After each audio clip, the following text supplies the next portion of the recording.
नमस्कार दोस्तों, अब हम श्वसन और गैसों का विनिमय पाठ के कुछ सब्जेक्टिव प्रश्न करेंगे।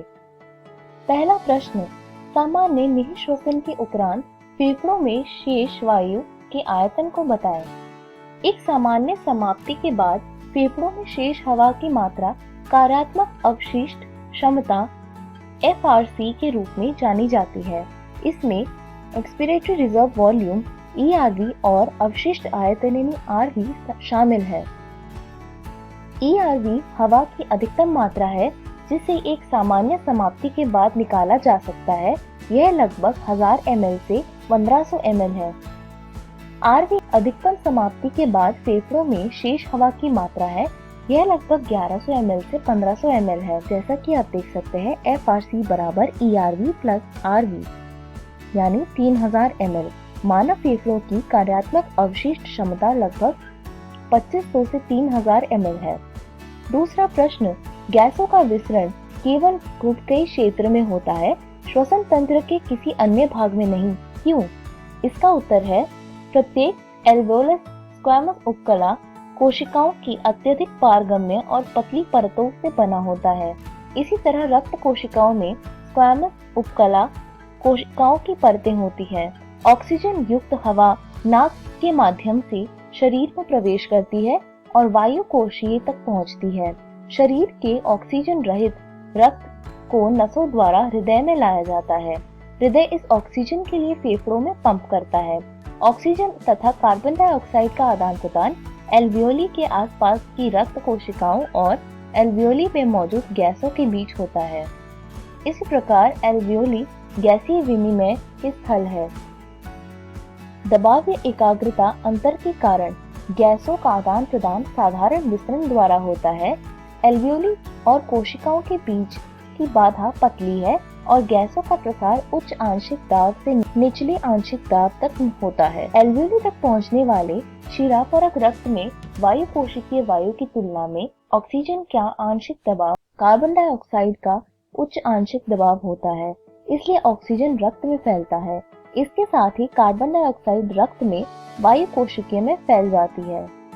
तीसरा प्रश्न, सामान्य स्थिति में अंतःश्वसन प्रक्रिया की व्याख्या कीजिए। सांस लेना शरीर के बाहर से फेफड़ों में हवा लाने की प्रक्रिया है। यह फेफड़े और वायुमंडल के बीच एक दबाव ढाल बनकर रह जाता है।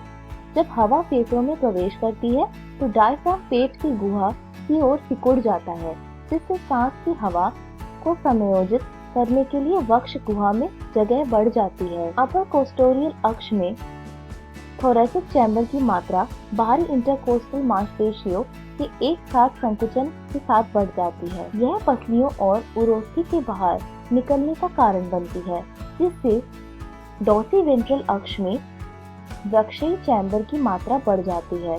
वक्षीय मात्रा में समग्र वृद्धि फुफ्फुसीय मात्रा में समान वृद्धि की ओर जाता है। अब इस वृद्धि में परिमाण स्वरूप अंतर फुफ्फुसीय दाब वायुमंडलीय दबाव से कम में हो जाता है। इससे शरीर के बाहर की हवा फेफड़ों में चली जाती है।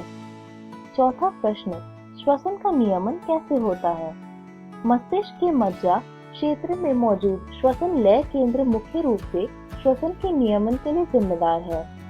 न्यूमोटैक्सिक केंद्र श्वसन दर ताल केंद्र द्वारा प्रेरित समारोह को कम करने के लिए प्रेरणा दर को कम कर देते हैं। श्वसन केंद्र के पास मौजूद कीमोसेंसिटिव क्षेत्र कार्बन डाइऑक्साइड और हाइड्रोजन आयनों की प्राप्ति संवेदनशील है।